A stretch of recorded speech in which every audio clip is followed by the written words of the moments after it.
ముందు వీడియోలో long puff హ్యాండ్స్కి కటింగ్ చూపించాను కదా, ఈరోజు వీడియోలో స్టిచ్చింగ్ చూపిస్తాను. హ్యాండ్ని మిడిల్కి ఫోల్డ్ చేసేసుకోవాలి. ఫోల్డ్ చేసుకున్న తర్వాత 1.5 ఇంచ్కి మార్క్ చేసుకొని పైన 3 ఇంచ్ వరకు ఒక స్టిచ్ వేసేసుకోవాలి. నీట్గా స్టిచ్ వేసుకున్న తర్వాత రైట్ వైపుకి టర్న్ చేసుకొని పైన కూడా ఒక స్టిచ్ వేసుకోవాలి. చూసారు కదా, వీడియోలో చూపిస్తున్నట్టుగా పైన కూడా ఒక స్టిచ్ వేసేసుకోవాలి.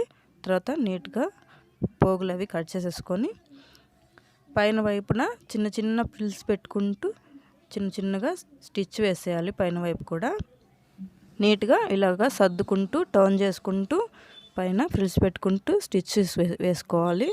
స్టిచ్ వేసుకోవడం అయిపోయిన తర్వాత కింద వైపున పట్టీ కోసం మనం క్లాత్ తీసుకున్నాం కదా, ఆ క్లాత్ని కింద వైపున ఒక స్టిచ్ వేసేసుకొని పైన కూడా ఒక స్టిచ్ వేసుకొని టర్న్ చేసుకొని అటువైపు కూడా ఒక స్టిచ్ వేసేసుకోవాలి. అంతే, లాంగ్ పఫ్